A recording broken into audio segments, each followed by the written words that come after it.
Welcome back my channel study guide. আশা করি সকলেই ভালো আছেন। আজকে নিয়ে আসলাম কস্ট অ্যাকাউন্টিং এর ম্যাটেরিয়ালস অধ্যায়ের ওয়েট অ্যাভারেজ মেথড। আর আমাদের নেক্সট ক্লাস হচ্ছে সিম্পল অ্যাভারেজ মেথডের উপর। আশা করি সকলে ভিডিওটি দেখবেন এবং পাশে থাকবেন। তাই আর দেরি না করে একটি অঙ্কের মাধ্যমে আমাদের বুঝিয়ে দিচ্ছি। মে 1 ইনভেন্টরি 3000 ইউনিট 13 টাকা দরে।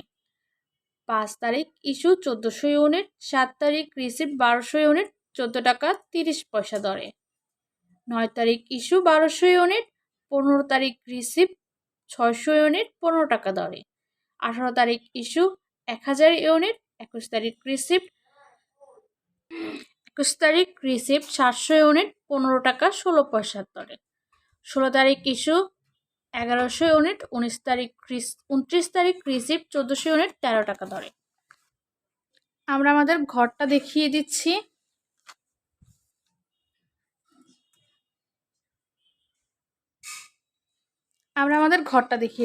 Date, purchase, issue, balance, remarks সবগুলো ঘর ফিফোলিপোর মেথড এর মতোই, কোনো ডিফারেন্স নেই।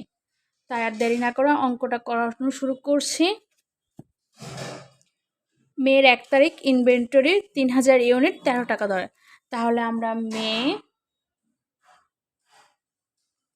1 টোটাল ব্যালেন্সের ঘরে বসাবো 3000 ইউনিট 13 টাকা দরে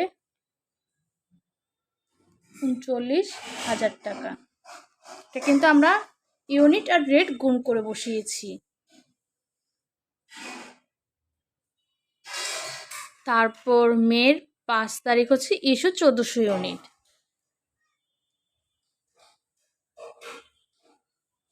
ইস্যু যেহেতু ব্যালেন্স আগে বরাবর সবগুলো নিয়মের মতো ব্যালেন্সের ঘরে ফিগার বসাব, দাগ দিব, ফিগারের নিচে 1400 ইউনিট ইস্যু করব।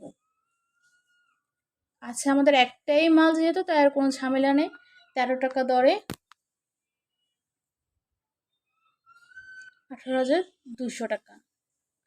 তাহলে আমার 3000 থেকে 1400 ইউনিট চলে গেলে থাকে 1600 ইউনিট 13 টাকা করে 20,800 টাকা। 7 তারিখ বলেছে আমাদের রিসিপ্ট 1200 ইউনিট 14 টাকা 30 পয়সা দরে। মে 7 1200 ইউনিট 14 টাকা 30 পয়সা। তাহলে হচ্ছে আমাদের 17,160 টাকা। ঘরে বসিয়ে দিব।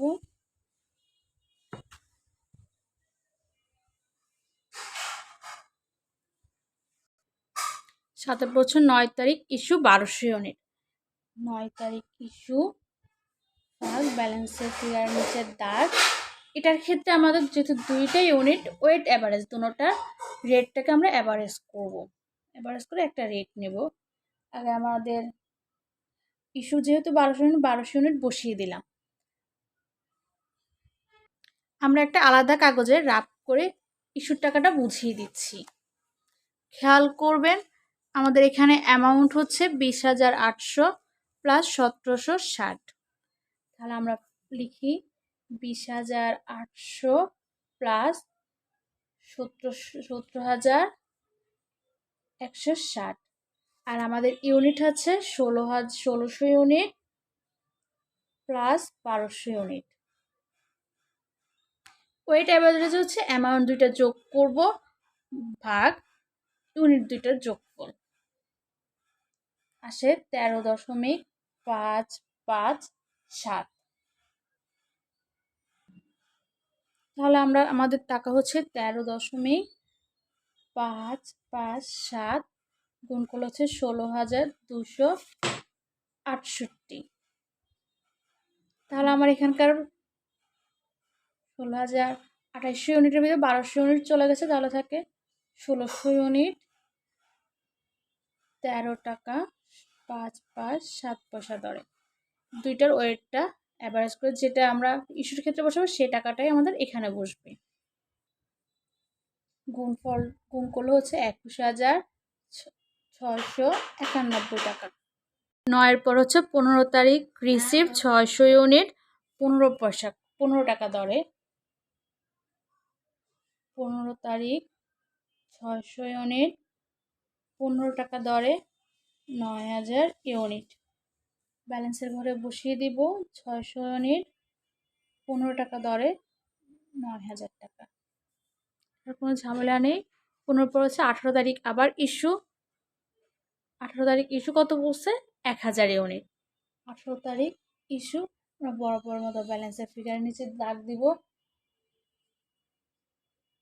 1000 ইউনিট আনবো। আমরা এটাও রাপ করিয়ে দেখিয়ে দিচ্ছি।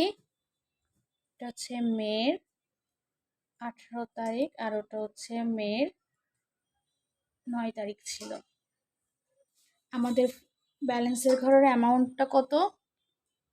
21691। 21691 প্লাস 9000 আর ইউনিট হচ্ছে 1600 আর 600। 1600 প্লাস 600 এটা 13 টাকা 95 পয়সা।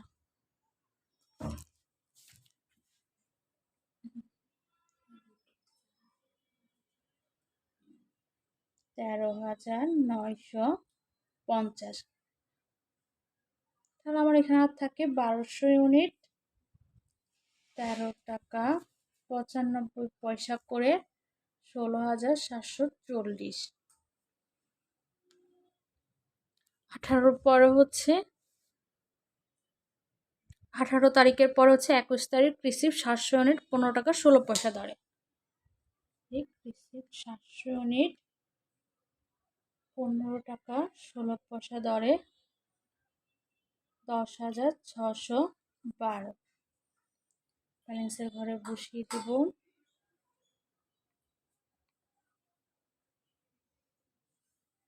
21 তারিখের পরে 26 তারিখ হচ্ছে ইস্যু 1100 ইউনিট। 26 তারিখ ইস্যু 1100 ইউনিট। এটাকেও আমরা রাপের মাধ্যমে দেখিয়ে দিচ্ছি।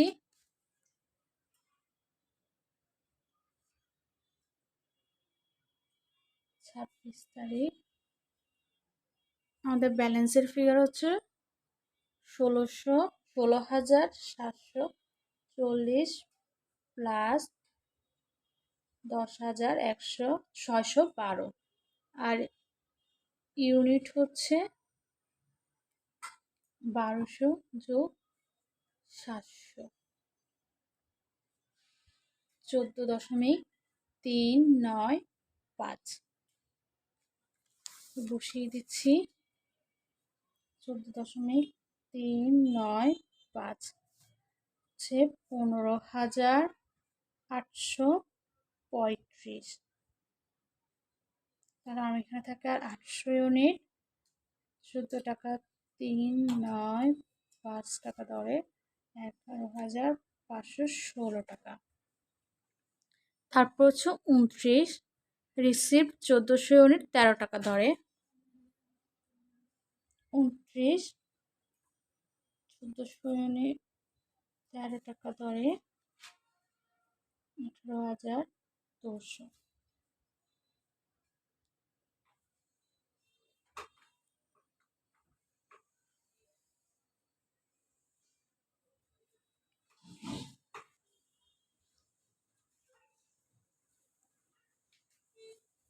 তাহলে আমাদের ক্লোজিং ফিগারটা আসে ইউনিটগুলো যোগ করলে আসে 2200 ইউনিট আর অ্যামাউন্ট হচ্ছে 29,717।